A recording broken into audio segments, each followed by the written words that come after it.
What's up, Crispiteers? Back at you again, just one more time. It's your guy, Mr. Crispy. It's been a little while, but I'm back now. You know, life be lifing. You know how that go. But to all my Crispiteers out there in the social media and YouTube land out there, what's happening? I'm back one more again, just to bring you another video.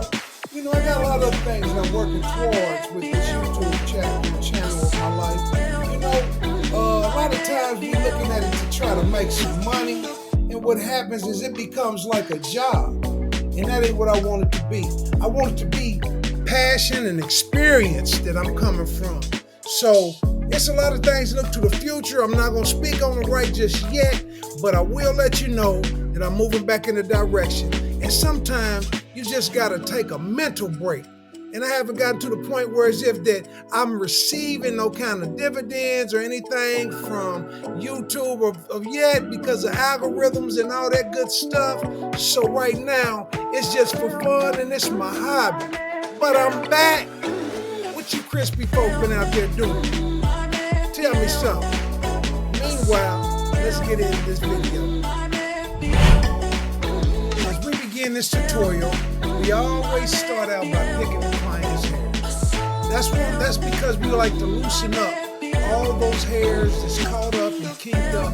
And the reason for that being is that we want a canvas that when we start cutting, it's easy to comb through or cut through. The reason combing it through is so that everything cuts even as possible.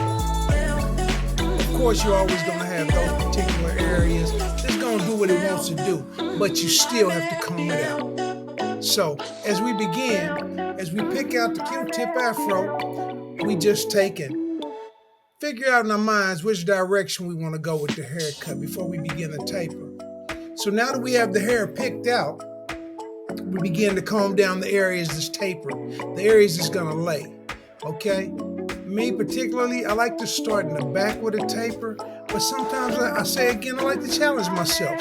So even though I'm not going to start the taper here, I'm going to begin the haircut by starting my guidelines with the Andis ZRII trimmers. The Andis clippers, detachable ZRs.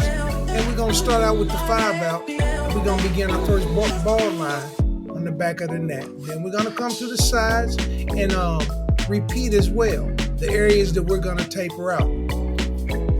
And the key to a nice taper is always paying attention to where the taper falls and lays on the person's head.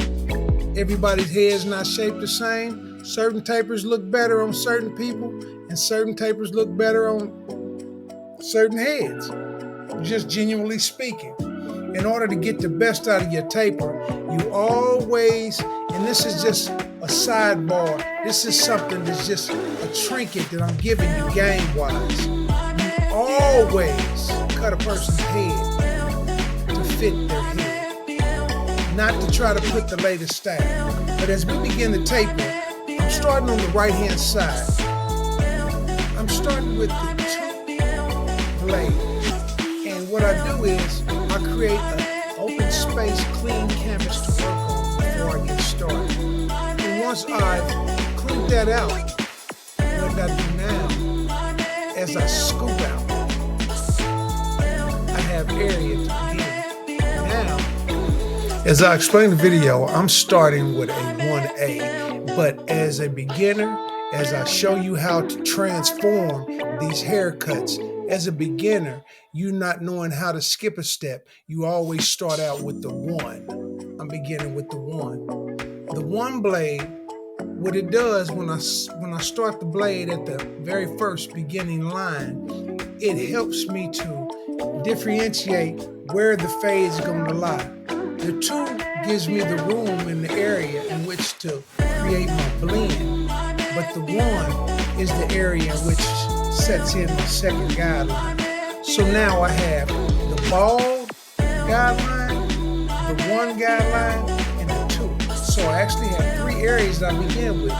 As I have those areas, what I do after I open it up with the 1, I drop down to the 1A. And and I just chisel at that bald line, that beginning line. And the reason I do that is because it starts showing me where my blend's gonna lie as I scoop out in that motion. Once I've done that, I drop down to the 3/0 blade and I tap at that line again as it quietly disappears. And then after I've done that and I realize what I got, the rest is clean up because the blend is just coming together, just so crispy right now. It's just so hard to just, hold and contain all this goodness in. But what I do is I start chiseling it away with the 1/8. And the 1/8 just sets that line up to where as if now with the 2 and the 1/8 is so perfectly in tune together that hair is stacked on top of each other. Now all I do is come behind it with the 1.5, the 1.5 blade. And that just brings your blend all together. And then as we do that, it's repeat, repeat, repeat. Now we at the 1.5. There it is. There it is. There it is. Ooh, I just love when a good thing comes together. When you've been doing this and it's your passion, it becomes exciting to you. Because what you do is when you're able to look at your work as you edit it, you see the growth throughout the years. And once you've done that, oh man, you just start getting able to your confidence builds and you begin to start doing and trying different things. Now I have a texturing blade. The texturing blade, it just goes in and it details right there at that point of that 2 and that 1.5 so that everything stacks on top of each other.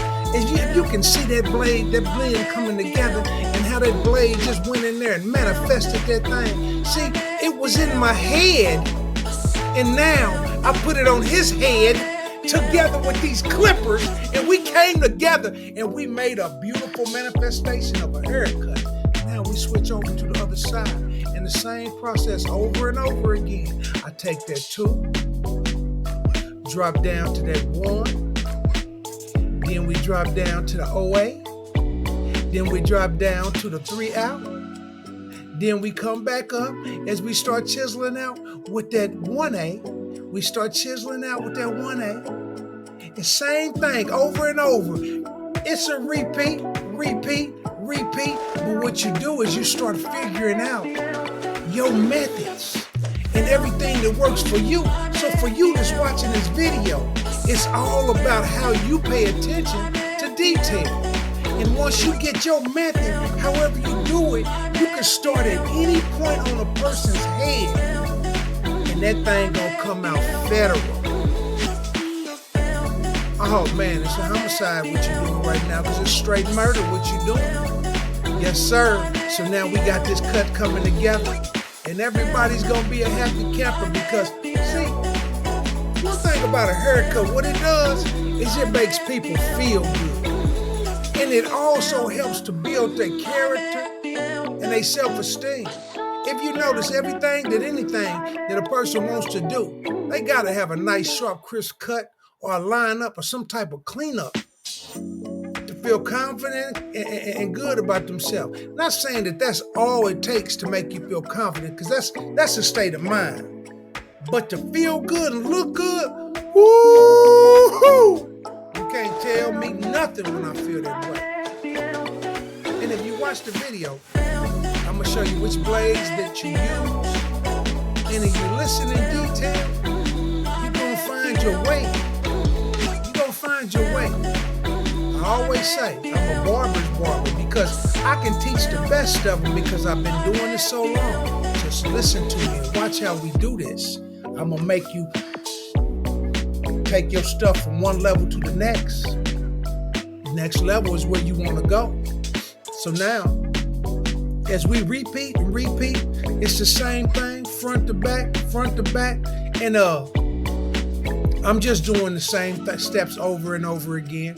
Right now, I'm just cleaning up the sides to make sure that as everything is stacked on top of each other, that the shape fits the whole thing. And the reason that I call it a Q-tip, because where I'm from, Indianapolis, Indiana, the Midwest, Nap Town, stand up one time, you know what it is. I get hype about that because I love where I come from. humble beginnings, everything. But what did you recognize when you start shaping it up? It starts looking like a Q-tip swab. I ain't just called it that for nothing. I call it a Q-tip taper fade because to me, it looks like a Q-tip that you get out the package and clean your ear with. So, yes sir, that's what we calling this, a Q-tip taper fade afro, because that's what it is. But then you begin to detail your afro and you shape it from the front to the back and from the sides to the side and from the back to the front. Because what it does is when you go from side to side, back to front, you meeting all those points from the side to the top. So when you look at it, as you recognize that the mirror is your friend, you always relate and go back to the mirror, because what it does is it shows you where your imperfections are and where areas are too high.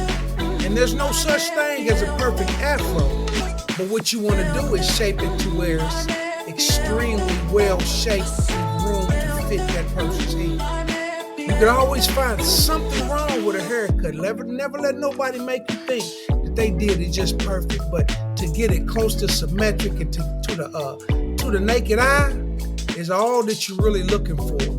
And that's what you're looking for, to make that haircut look nice and make that person feel good. So, as I begin to keep on shaping from side to side, front to the back, that's what gives you your detail.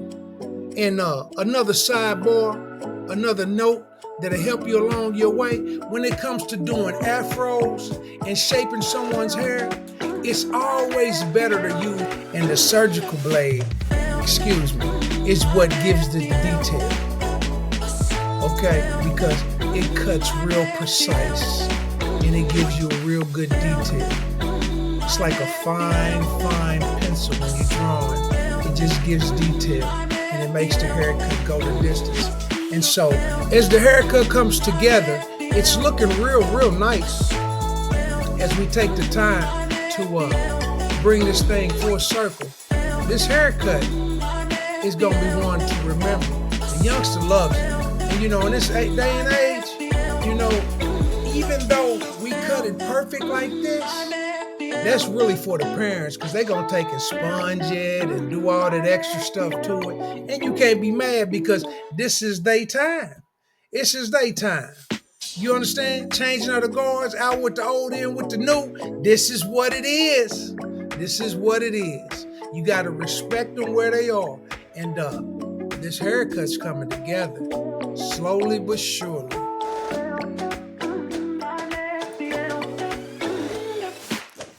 One thing about this haircut, when you're doing an afro, something that I need to put out there, when you're doing an afro, the key to an afro is, once you pick it out one time, then you shape it up, then the next time that you pick it, you should really be wrapping it up.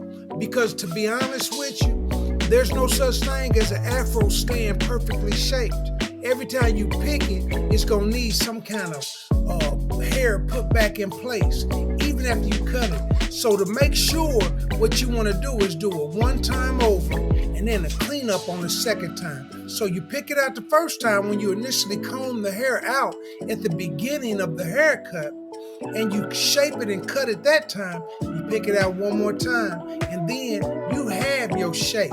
From that point, you use your shears and you hit them little points and you get whatever's left after that. But other than that, you've done as much as you should do to an afro, because now timing is important. Okay, that's when timing becomes an important factor. And not to sound shallow, but to be honest with you, as a barber, the reality is that when it comes to haircuts like that, that's what swipes and sucks your time away when you're trying to keep a certain pace. And what happens is there's not enough money being given to any barber to keep going over an afro again and again and again. And the person in the chair knows that. So I'm not saying that You don't want to please your customer or your client, but you have to make sure that you're still moving at a timely manner.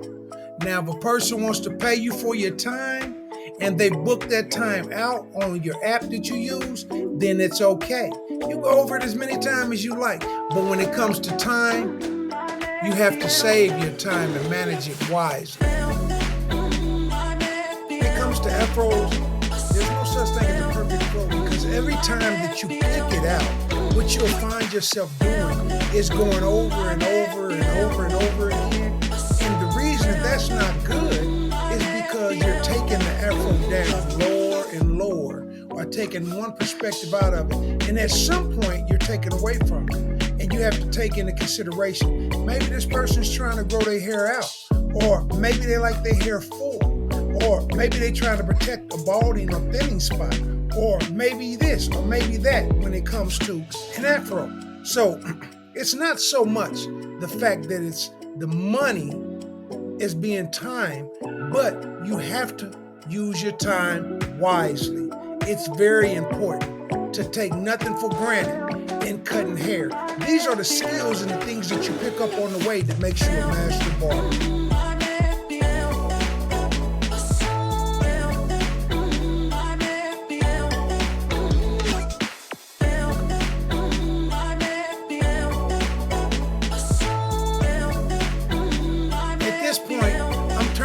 Upside down, and I'm using it to rake the hair through. That's like using a guard, but at the same time, what it is it takes a little bulk out the way.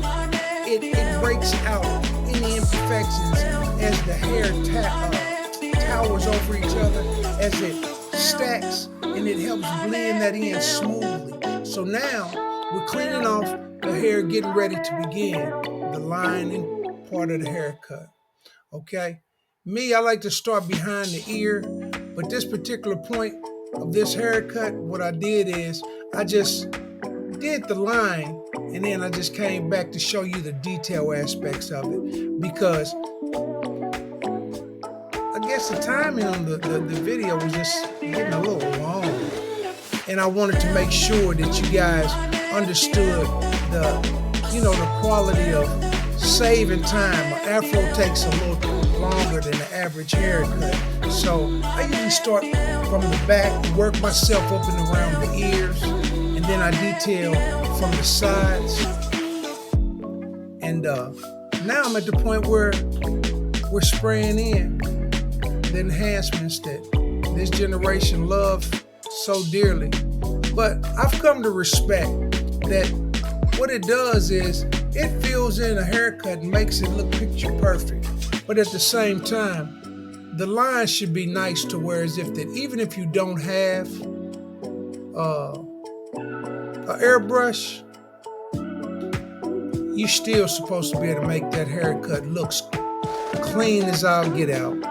And that's the professionalism I'm talking about, without pushing the line back and making it look, extra and look like it's fake with all that spray.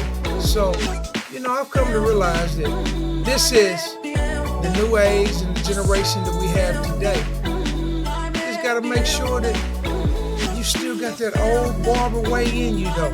You still want to make it quality and over quantity. That's what's most important. And once you use your airbrush, you always have a little brush to brush in to fill in those areas that's lighter.